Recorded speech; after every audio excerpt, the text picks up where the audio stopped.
to do one thing in particular, which was basically spend a little bit of time showing you some simple exploits, some simple flaws in programs, just live demo mode, off the script, what could possibly go wrong, and showing you how some of the foundational skills you're learning translate into the types of bugs that attackers take advantage of. Now, we've got limited time, so there's only so technical we can make it. We're going to focus on some more basic ones, but I think they're a good demonstration of what everything you're studying is building towards, and hopefully we'll bring in a few kind of cool techniques along the way. So let me get a screen share set up here so I can show you what I am up to. There we go, one screen share. Success, and fantastic. All right, I have a prompt here. So I'm going to go through three demos here at some pace. And I'll leave a little bit of time as well for some questions. Keep an eye out on the Q&A for people that are confused or want to know kind of different ways to do things. So let's start with a classic buffer overflow, but an easy to exploit one. Because I know some people here will have done a lot of this, others will just be touching on the idea that cyber criminals can trick computers into doing things they shouldn't, but maybe haven't done any exploitation yet. So let's start with something simple. I've got here a program called Secure. Pro tip, if the program's called Secure, it's probably unsecure / insecure, depending on whether it's adopted a personality in the world of AI yet. And when I run it, it says, please enter a password. And if I put the password in, it says access denied. Now, this program has a hard-coded password in it. So, of course, we could use the strings tool to have a look through the program. And we could go looking through trying to find the password, of which in this case, it is hidden right here in plain sight. It's a text string inside the program. But that's not the point. I know some of you will have done some stuff like this in CyberStart, been learning about these commands in Foundations. Let's actually look a little bit closer at this program and how we can trick it into doing its super privileged stuff without ever using the password. Now, this particular program here is it's actually owned by the root user, and it's got the special permission S here called the SUID permission. So when you were learning in Foundations about Linux file system permissions, it seemed like it was kind of an abstract thing, but actually we often look on systems when we're doing offensive security for programs that have higher privileges and permissions, because those are the ones worth targeting. If we can cause a problem in those programs, they can enable us to get to a higher access right than what we'd otherwise have. So this is a good target. So what I'm going to do is open up the secure program in GDB, or as I like to say, a GDB. It's the correct pronunciation of it. And this is a disassembler and debugger. So some of you may have used this before, others may be like, ooh, what's going on? What this lets us do is look at a program as it's executing and figure out, what's going on with that program in terms of its memory and CPU. It's covered a little bit in the Foundations course. Well, we're going to use this in a very simple couple of ways. We're not going to go kind of doing really complex memory stuff here in the time available. Firstly, I'm just going to say to GDB info func, which lists to me a set of functions that are inside this program. And functions are reusable code that do something like get user input, print something to the screen, etc. Now, the reason this is useful is some programs sometimes include overtly bad functions. For example, this one here, the gets function. This is notoriously awful. If you Google it, you'll find lots of reasons why it's vulnerable and terribly insecure. One of the big reasons is it will retrieve user input from you without doing any checking of sizes. So it's a classic function that leads to buffer overflows. As you get more practice at this stuff, you start to spot these automatically, but there are also tools that can be used to hunt for these as well. Okay, so this is likely to be what's doing user input. It's likely to be vulnerable. What we actually can do here, because this is our example, is we can say, could you show me the code behind this program? And I'm just listing out here lines 1 to 30. Okay. Now we can do this because it's our program. Of course, with a real program, which the attackers are working with, they don't get this nicely printed code. They have to read it in a harder to read language known as assembly. But let's make our lives easy because we're learning here for now, and we want to understand the bug rather than spend lots and lots of time trying to reverse engineer all of this, which is a lot of fun, by the way. It's worth learning. It just takes a bit longer. All right, and I'll pull up the chat and QA in a moment and see how we're doing. I'll have an interstitial break and check, but hopefully you're all having fun, or at least half as much fun as I am. So, well, let's have a look at this. So there's a buffer here of a size of 20, and right next to it, there is a number, an integer called authenticated, set to a value of 0. And we're asked to put in the password. It gets the user input and writes it into this buffer. So again, in Foundations, you were learning a little bit about code. You were learning a little bit about C, a little bit about Python. Even if you're not, madly into your development, you can probably start to follow what's happening in this example. Now it says if strcomp buff password 1337. So if what the user input matches this string, then we're going to print access granted and set authenticated to 1, as in true. Otherwise, we're going to print access denied. Okay. So this is a password check. Now, password checkers would typically have some more complex routines to not make it so easy to find the password. They'd encrypt it in memory, but let's not worry about that for now. Now let's scroll down this code just a dash more. If authenticated, remember by default, it's a value of 0. If it's set to 1, then this will be true, and it will print super secure code executed, set its user ID to the root user, and print out the contents of this file, etc shadow, which is a special privileged file on the system. You can't read it by default. So this is an authentication system, and it's simple, it works, but it's vulnerable to a buffer overflow. The developer has made a horrible mistake in it. And that is, if this authenticated value can be set to anything other than 0, then this check will run whether or not this particular password check worked here.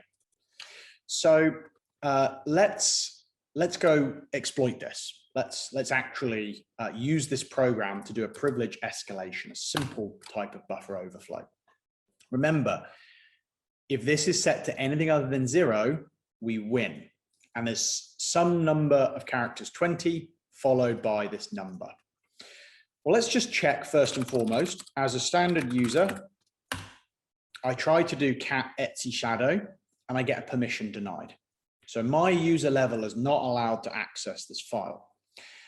Well, let's see if we can now make it work through this program. What I'm going to do is just ask Python to print out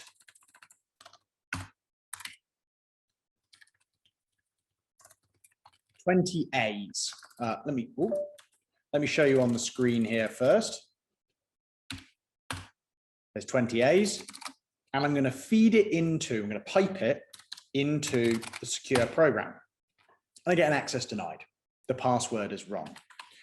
Let's try 22. And look at that. This is the contents of the Etsy shadow file. Super secure code executed, and there's my privileged operation, a file I couldn't access before. So what's happened is, because there was only 20 characters worth of space, when I supplied more, that gets function overwrote further than it should and trampled the data in memory next to it. And that then passed that security check that we saw here, because this was true.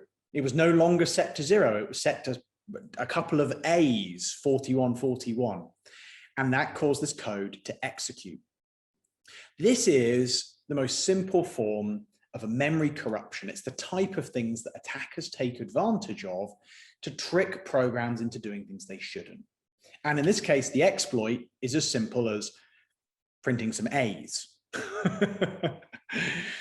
Now, isn't that cool?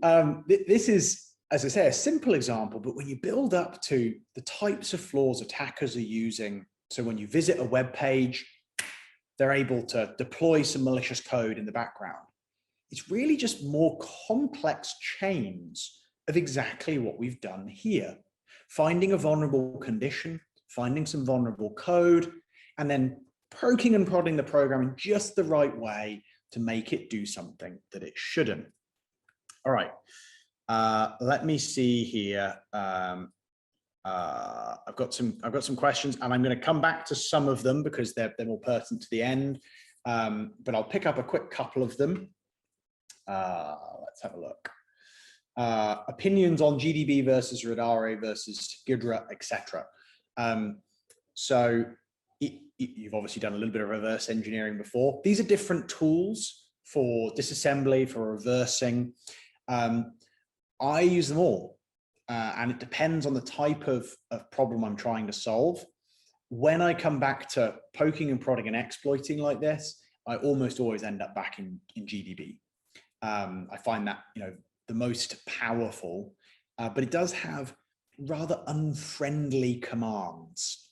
It's a bit like learning Vi. Once you know it, it's amazing. You can fly around with your eyes closed, but it's not the most user-friendly.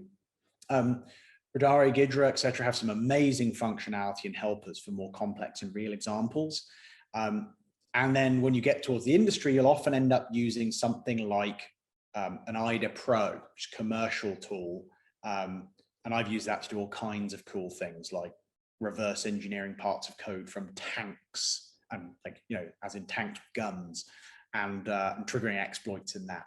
It's kind of funny they'd let me run code on it, but they wouldn't let me drive it because they thought I'd crash it. Always seemed a bit strange to me. Anyway, so hope that helps there, Michael. Okay, another little question here that's related. What's the best way to practice and learn reversing and binary exploitation? By doing it. Some of these more advanced examples like this and those that follow can look very daunting to newcomers. This may be on the easier side. There's a fair chance some of you are looking at this going, wow, that's amazing. Others are probably looking at it going, that looks impossible. I could never do that. You can. It's practice. It's spending time learning the foundations, learning how CPUs execute code, put time into the theory of how memory works and how programs execute, because it unlocks things like this.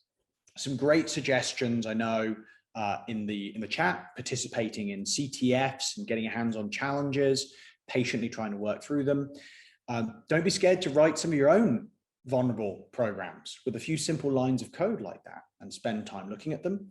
And when you really, really want to practice a little bit later, you can go get vulnerable versions of old vulnerable versions of software and look at how they were exploitable historically.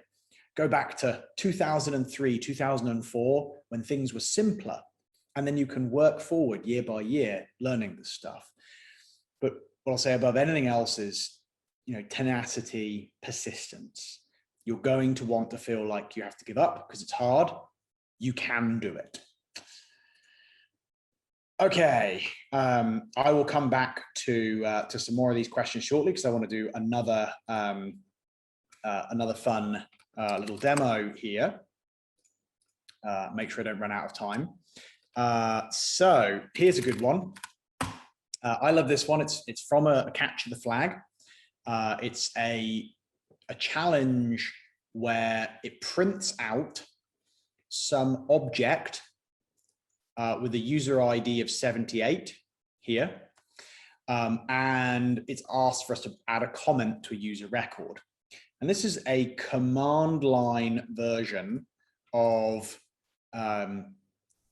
basically another memory corruption attack. But this one involves manipulating a string of text. It's kind of fun. So let's just start by putting in some text, and we get an invalid service request. So we might put in some dots. We might put in some exclamation marks. At this point, I'd probably write a Python script to fuzz this input. In other words, try A, B, C, D, E, F, G, to try percent, exclamation mark, brackets, different values until I got a different message. A lot of the time with this stuff, it's about poking and prodding to find different error messages that suggest something about logic. So for example, you might get around to a few characters followed by a percent. And this percent, whenever we run it, comes up with, if there's at least one character, unknown format specifier. And this is a big hint. It also is a huge hint for security and problem solving in general, because if you Google a format specifier, it will tell you that it's part of a format string. So we have things like %x or %n or %w or %p or %d. And these are used to say, I'd like to output data in a particular format. So you may have run into these if you've done a bit of development. If you haven't, go search for format string, format specifier. Well, these are powerful because they unlock what's called a format string bug. So let me show you how this takes effect. I'm going to do 1, 2, 3, 4 %n. So that's 4 characters followed by %n. And it says, oh, look at this, different message, object validated, content is init, : : So you can see here, that's the first portion of this string. Well, at the moment, my user ID is 78. And if I have a user ID of 78 and I want extra special privileges, more than likely, I want a UID of 0. So you might be getting an idea about what we want to do now. This AAAA, I'll put 2 more, %n, is interesting because it's counting the length of the string before, writing that number somewhere, and somehow causing the program to chop into this string. That means if we put in more data, we output more data below. And in theory, we might be able to chop off these characters on the end. Well, let's go back to the foundations and applying it to a scenario like this. And we're going to do it a really lazy way. We're going to solve it using a bash for loop. So here's what we're going to do. We're going to say for I in, you can see I've done bash for loops before, 80. So this is going to say start at 1, count all the way up to 80 iterations. And then we're going to say do, and we're going to do Python-C print a times $i plus %n quote S1. Okay, so all we're doing is just, this is really dirty, lazy hacking, and that's perfect, right? That's exactly how the stuff should work. Don't overcomplicate it if you don't have to. We're going to print a times $i, and $i will be substituted with one of these values. So it'll start as 1, then it'll start with 2, it'll start with 3. Yes, I did just use Python 2 because it was less characters. You could do the same in Python 3. Then 4, 5, 6, and so on and so on. So let's just first skip the output to test and type done. That's what it does. It's really lazy, right? It's just outputting bigger and bigger strings with %n. So we're going to run this again now. And we're going to say pipe into test1. All right. So it's run the program a bunch of times in this kind of endless for loop. And if we scroll up through the list now, you'll see lots of them are invalid, but one of them, it did actually correctly get the number of A's to truncate the 78 off the end and give me a UID of 0 here, actually a few of them, which outputs this value secure, which is the secret data I was trying to get access to. It actually comes from a file called flag.txt. Just to prove it works, we'll change it to whoop, whoop, whoop. Run this again. And you can see the for loop does all the hard work for us, getting access to this file. So this is just showing you how basic skills, like a little bit of scripting, can be used to enable you to solve problems. I could have done that manually. I could have worked through adding it piece by piece, but I'm just using a for loop to take some data and try a bunch of scenarios. What you should take from this is things that are hard for us as humans can be very easy for computers. Let's imagine this condition was way more complicated. It required all kinds of complex data. Computers could try thousands and thousands and thousands of times to figure out the answer. And if you can write a program, you can automate, the efforts that otherwise could have been more difficult from a human perspective. All right, so there we go. A couple of little demos here of solving kind of a memory corruption and then a CTF challenge with this format string bug. Now, depending on your level of expertise, you'll have found that a little easier or a little harder. But the key is to kind of continue being persistent, tenacious, and trying to think of ways to use the computer to solve problems. It's not about always going to one tool. It's about finding the approach you want to take and then producing something that produces that outcome, sometimes in something as simple as a bash for loop. The skills you're learning in Foundations can literally be used to find bugs. Okay, let me answer some more questions here, because I think I've got about 4 minutes until Michelle kicks me off the stage. Let's have a look.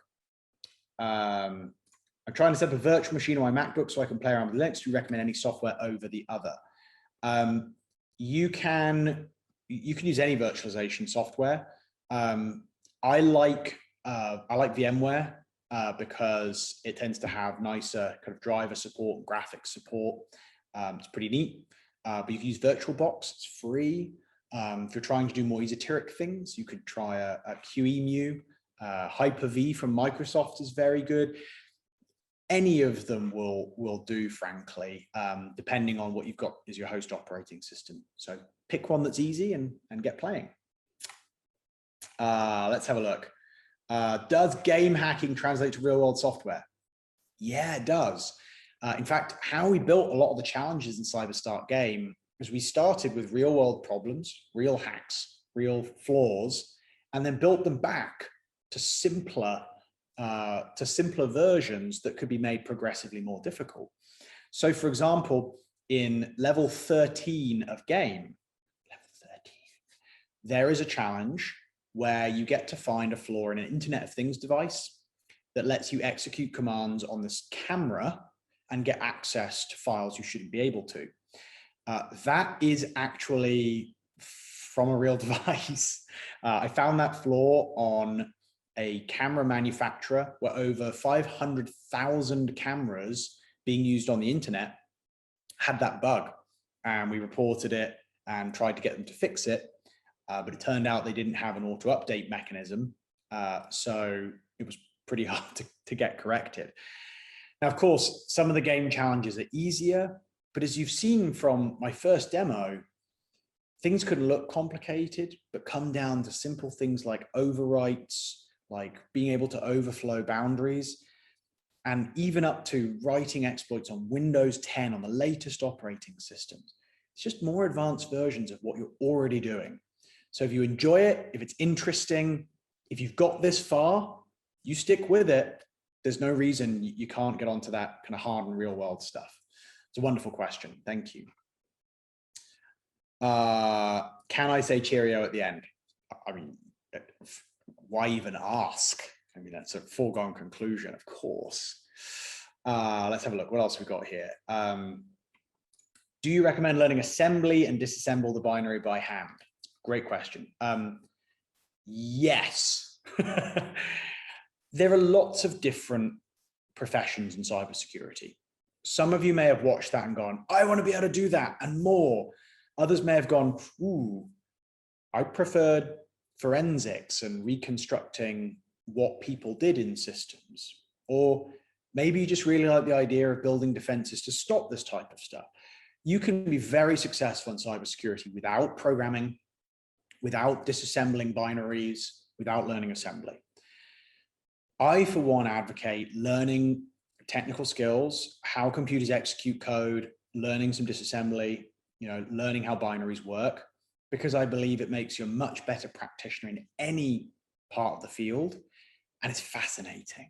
I mean, modern computers are just beautiful. It's just amazing how much they can do, how quickly.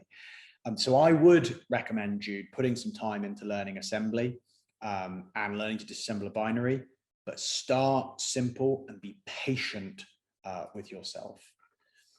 I'm going to answer one more, and then I'll try and pick some more of these up in the community and thereafter, because there's no way I'm going to get through them all.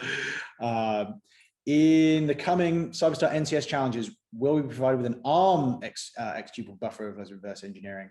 ARM Max can only support ARM Linux distros virtualization. Like huge performance drops. It'd be great if we could get ARM execs. Well, that's just a cool idea. I'm going to go tell the team about that. What a lovely suggestion.